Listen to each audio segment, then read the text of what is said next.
dia, meus queridos alunos e meus amigos, espectadores que estão acompanhando a nossa lição, nossa aula sobre História e Geografia da Bíblia, à luz da própria Bíblia. Nós estamos fazendo um trabalho que é justamente isso, mostrar alguns acontecimentos bíblicos que estão dentro da geografia, localizando exatamente aquelas posições, os lugares que foi lá aconteceram os fatos, né? E é um trabalho da EBD, nossa igreja. Então, muito obrigado, agradeço aí a EBD por essa oportunidade, né, que está nos concedendo mais uma vez. E convido vocês a abrirem seu roteiro que eu citei para vocês aí, né, entreguei para que vocês possam acompanhar a lição aqui no áudio, no vídeo, e acompanhar vocês aí com o roteiro, tá certo? Então aqui já vai, né, EBD, a maior e melhor escola grátis do mundo. E é verdade, é verdade. E História e Geografia da Bíblia. Isso aí eu queria mostrar a vocês porque, como eu falei anteriormente, a história a gente conta. A história é para contar. Você não vai ver a coisa acontecendo, você vai para contar, fica na imaginação, na criação, não é? E a geografia é localizada, essa aí você vai ver, vai observar onde fica realmente. Por isso que o nosso trabalho, o nosso curso é História e Geografia da Bíblia. Na linha do tempo, exatamente seguindo desde a criação do mundo até o Apocalipse. Hoje, a nossa aula é a número 8. E esta aula vai ser uma aula muito legal. Eu espero que vocês aproveitem a essa oportunidade, tá certo? O assunto é a queda de Jerusalém, Judá. Quer dizer, a queda não quer dizer que caiu, o prédio caiu, não é isso. A queda foi dominada por alguém, tomou Jerusalém. E essa é a nossa história de hoje. Eu quero que vocês acompanhem no seu roteiro. Eu dei aí as posições, dei exatamente o roteiro aí dos versículos do capítulo da Bíblia para vocês se localizar. O texto básico está aí, 2 Crônicas, né, 36, de 1 a 23, e 2 Reis, 25, de 1 a 30, e Salmos, um livro, 4 versículos somente, apenas no livro de Salmos, 137. Porque esse salmo vai ser importante, você vai ver no decorrer da nossa lição, da nossa aula, que vai ser muito importante esse salmo. E a introdução, como sempre, eu gosto de começar as minhas aulas dando uma introduçãozinha para a gente começar a esquentar aí, não é? Então lá vai. Nós estudamos, como eu disse da vez passada, estamos terminando agora o livro de História, na próxima aula, aliás, nós vamos terminar, mas já terminamos Josué, já estudamos Juízes, pouca coisa de Juízes, Ruth também, algumas coisas está lá, nós não comentamos muito, mas 1 Samuel, 2 Samuel, 1 Reis, 2 Reis, 1 Crônica, 2 Crônica, nós já comentamos, e na próxima aula será sobre Esdras e Neemias, e assim a gente termina a nossa programação. E eu queria chamar a atenção de vocês porque a gente sempre dá um retroativo, faz um retroativo aí de nossas lições para que a gente memorize. Então, o assunto nosso trata sobre Judá. Sobre Judá, está ali piscando para mostrar que é sobre Judá que nós vamos trabalhar. Eu quis trazer para o começo da história para a gente se lembrar. Abraão foi o primeiro patriarca, o segundo foi Isaac, o terceiro foi Jacó. E Jacó, como a gente já sabe, já foram comentadas várias vezes, ele subiu, foi lá para as terras de Arã, para se casar lá com as filhas de Labão. Só que lá Labão não deixou ele se casar logo com Raquel, que era com quem ele queria casar-se. Então Labão entregou Lia, depois entregou Bila, entregou Zilpa, entregou Lia de novo, por último é que foi Raquel. Então nessa linha aí que a gente vem acompanhando, então a gente percebe aqui que Judá está exatamente na linha de Lia. Judá foi um filho de Jacó com Lia, não foi com Raquel, não foi com ela aqui da segunda vez, nem foi com Zilpa, nem foi com Bila. Foi a primeira vez que ele teve com Lia e nasceu Judá. Por que Judá é importante? Está aqui piscando. Porque Judá é a descendência de Jesus Cristo, está aqui nessa linha de Judá. Por isso, Deus sempre se preocupou com Judá, que era e ainda é a menina dos olhos de Deus. Então, muito importante saber disso, para a gente fazer esse retroativo aqui, para você se lembrar, né? Diná morreu, está aqui a cruzinha, a única mulher que teve foi Diná, e ela morreu jovem, ainda não teve filho, por isso que depois a vaga dela no grupo de Israel foi preenchida por outras pessoas. Mas não vamos voltar para isso agora. Conhecendo as palavras. Ora, nós vamos trabalhar sobre Jerusalém e sobre Judá. Uma hora você vai ver a Bíblia falando sobre Jerusalém e Sião. Aí a gente precisa entender o que é Jerusalém e Sião. Jerusalém e Sião pode ser Jerusalém celestial, do céu, pode ser Judá, pode ser a capital de Israel hoje, que realmente está no estado de Israel. E Judá? Judá pode ser a tribo de Judá, pode ser o território de Judá, pode ser Israel também e pode ser Jerusalém. Então essa dinâmica aí é que é importante você conhecer exatamente na Bíblia para saber a hora que está se falando, porque às vezes o pastor ou uma pessoa está dando um curso, está dando uma aula, aí fala sobre Jerusalém, sobre Judá, sobre Israel, e você fica sem entender o que é que Israel é. Israel do norte, Israel é Judá no sul, e é Judá que é Israel hoje. É complicado, então é bom aprender, mas só aprende assim na escola dominical, na EBD, que é muito importante, tá certo? Mas nós vamos tratar hoje aqui sobre Jerusalém e sobre Judá. É o nosso destaque aqui na aula de hoje. Conhecendo outras palavras, né? Israel. Quando a Bíblia fala em Israel, você está lendo, aí você fica sem saber o que Israel é esse aí. Pode ser que ele esteja falando sobre Jacó, o terceiro patriarca. Pode ser que esteja falando de Israel, que era a nação, né, de Israel mesmo, tá certo?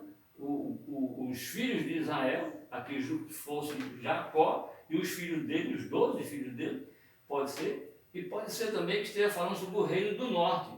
E pode também estar falando sobre Efraim, que Efraim recebeu o nome depois de Israel. A gente depois pode comentar sobre isso, outra oportunidade. Aqui Judá, pode ser Judá e pode ser também o povo de Deus hoje, que é chamada a igreja de Deus do Senhor, é o povo de Deus, é o povo de Israel. E também é a nossa igreja hoje, ela é chamada de Israel. Como eu falei, né, nosso trabalho é sobre Jerusalém e sobre Judá. Está aqui a linha divisória, essa aqui é tradicional, essa divisão aqui, e essa aqui também unifica Benjamim. A parte de cima, as partes do sul ou norte, a parte onde fica exatamente Israel, e a parte do sul, onde fica Judá. E a divisa é exatamente aqui, em cima da tribo de Benjamim. Tá certo? Então, aqui no caso, Israel fica aqui em cima, aqui está Samaria, que é a capital de Israel, e aqui no sul fica Jerusalém, que é a capital de Judá. Então, o nosso trabalho vai se posicionar exatamente aqui, não tanto aqui, mas aqui embaixo, aqui no sul, que é Judá. Vamos lá. Então, o Império Assírico, em 722, ele aumentou o seu território e entrou aqui nessa área aqui de Israel, levando o pessoal, misturando aqui as coisas, tá certo? E Babilônia quase que não aparecia aqui.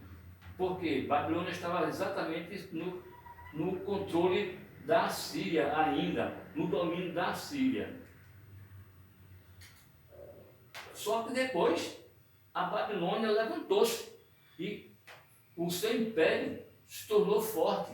Ele foi em cima do Império Assírico e dominou o Império Assírico e aumentou o seu império todo nessa região aqui, todo subindo lá para o lado da Turquia, inclusive, e descendo por aqui, ó, e vem onde estava Israel, que estava dominado pela Síria. Agora Israel não existe mais, então ele tomou essa área todinha aqui da Síria, mas não desceu no momento, porque essa área aqui é Judá e aqui fica o Egito. Então a gente não vai passar para comentar esse detalhe, mas só para adiantar que essa parte aqui do norte tinha desaparecido.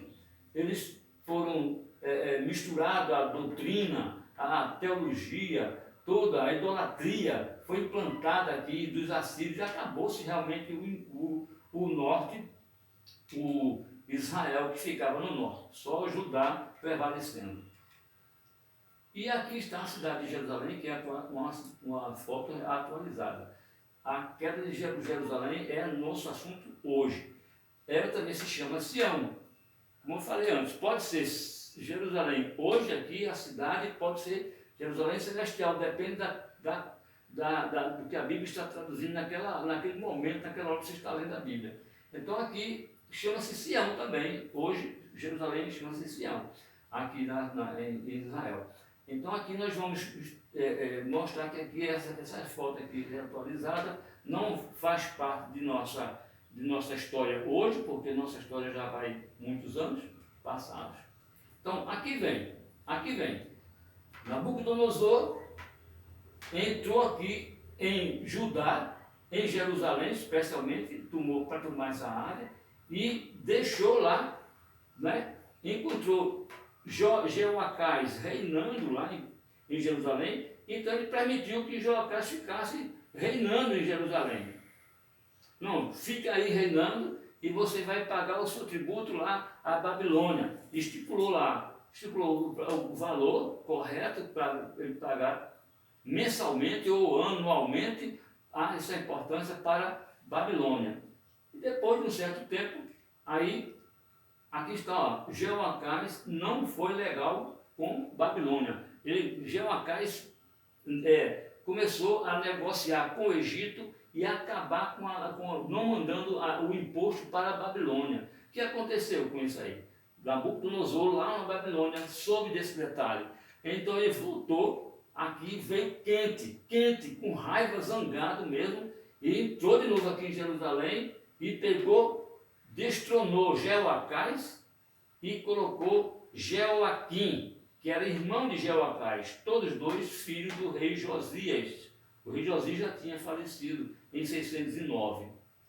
Então ele destronou Jeoacás e colocou o seu irmão Jeoaquim para ficar reinando ali em Jerusalém. Essa história a gente tem que contar porque você saber o que é, no momento que você está lendo a Bíblia, identificar o período disso aí e o local também.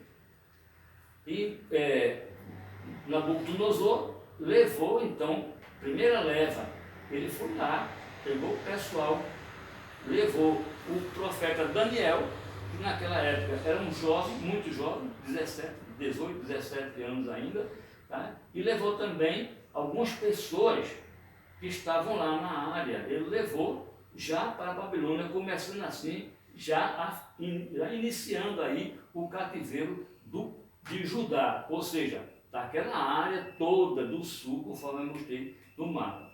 Ele levou justamente esse pessoal. Andaram 1.450 quilômetros de Babilônia até Jerusalém, ou de Jerusalém até Babilônia, 1.450 quilômetros, é muito distante.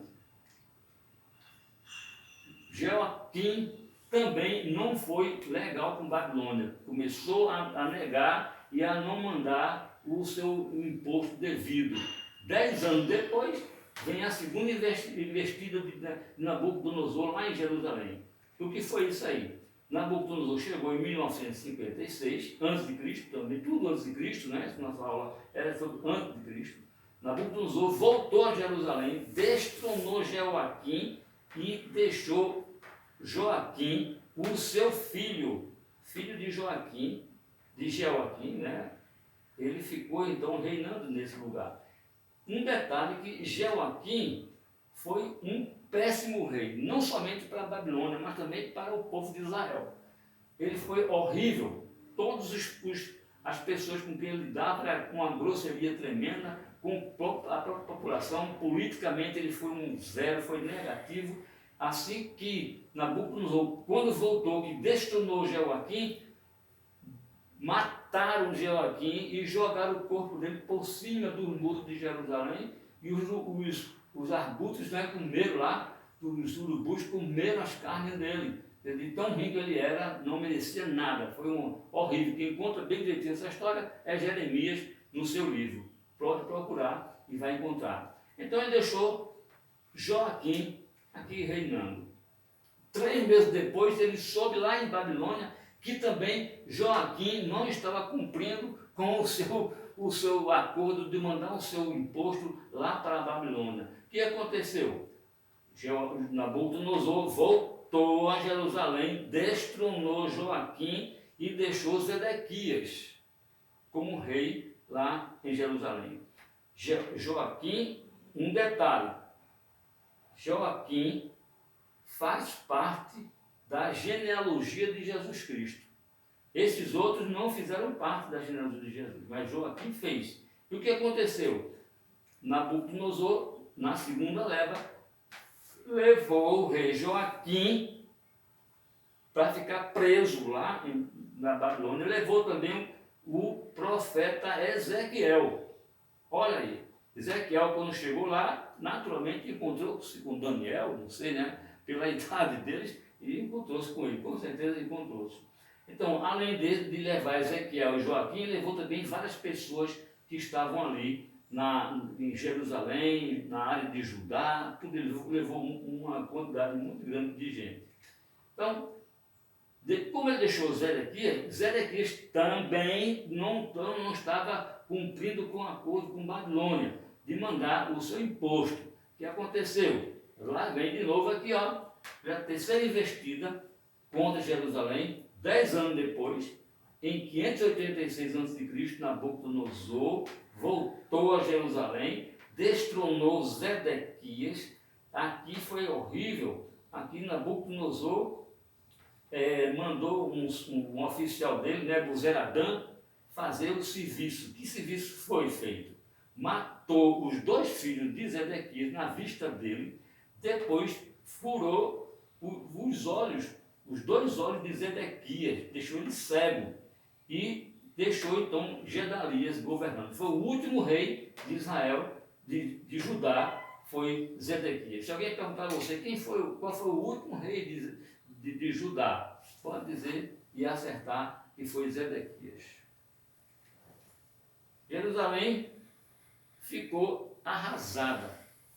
Nabucodonosor, quando chegou aí, botou para quebrar, botou para derrubar tudo, derrubou o templo que estava construído, derrubou as plantações, quebrou tudo, os animais, ele arrancou as aves, os animais, levou todos para a Babilônia, os gados, as ovelhas, ele não deixou nada lá, levou as pessoas mais inteligentes e deixou somente os idosos e ignorantes lá em Jerusalém. Uma tática de guerra horrível essa aí, porque não tinha perspectiva de futuro para Jerusalém nesse aspecto. Então, realmente, Jerusalém ficou arrasada, 586 a.C., tremendamente arrasada. E volta aqui para a gente lembrar de Abacuque, que esse versículo aqui é o chave, que ficou lá na outra aula nossa. O versículo 17, capítulo 3 de Abacuque 17. Abacuque estava se lembrando que ia acontecer, estava vendo que Nabucodonosor ia fazer exatamente isso aí em 586. Então ele diz lá, ainda que a figueira não floresça, nem haja fruto na videira, ainda que a colheita da oliveira decepcione e os campos não produzam mantimento, ainda que as ovelhas desapareçam do aprisco e nos currais não haja gado, mesmo assim eu me alegro no Senhor e exalto no Deus da minha salvação.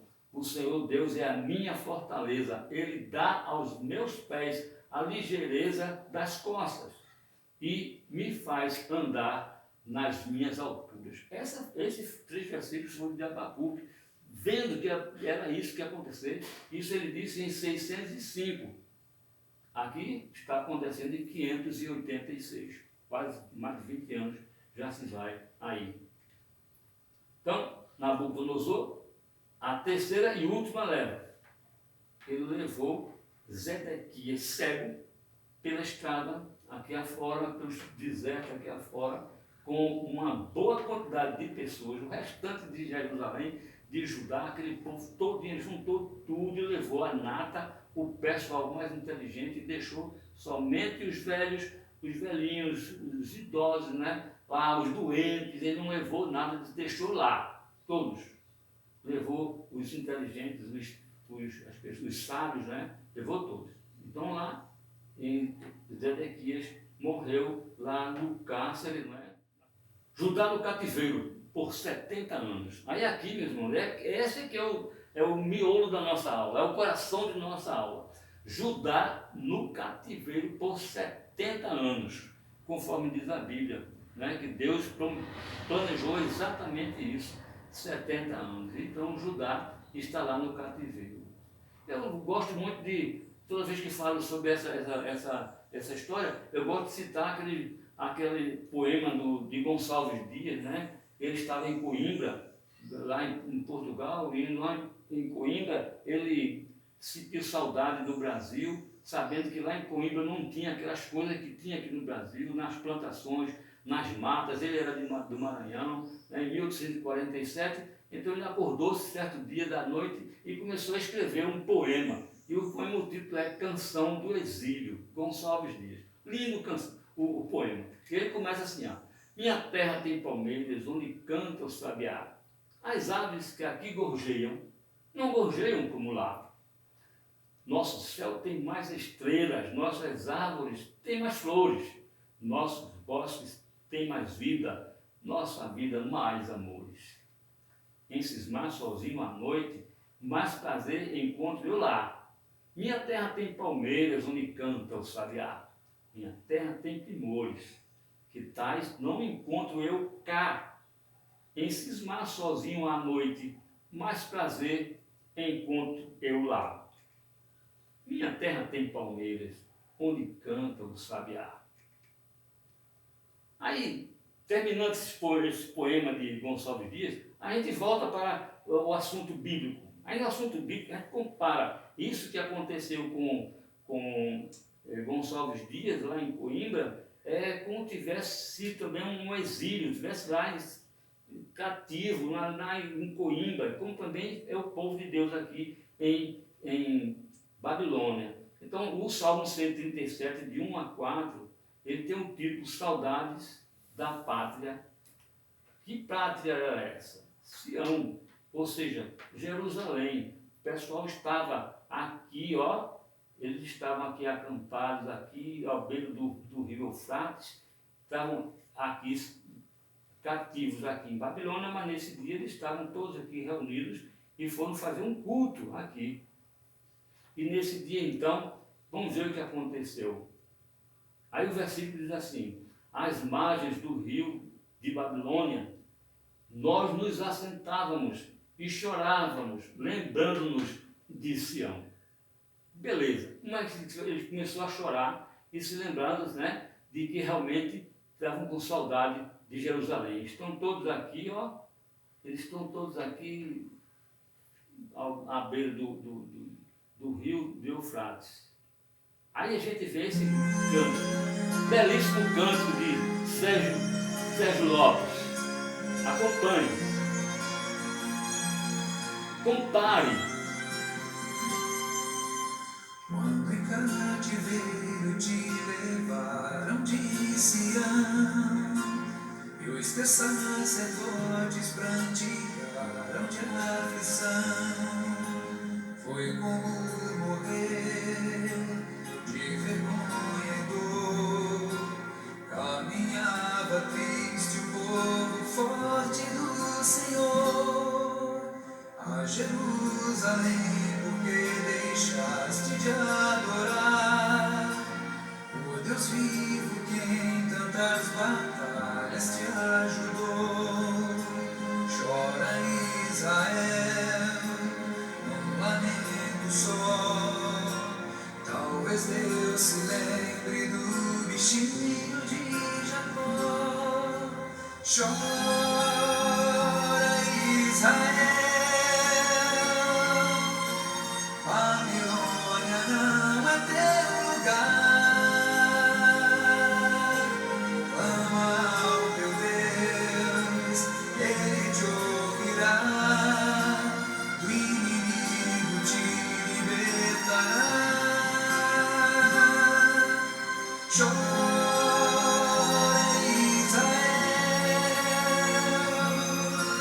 Babilônia não é teu lugar. Clama ao teu Deus, Ele te ouvirá. O inimigo te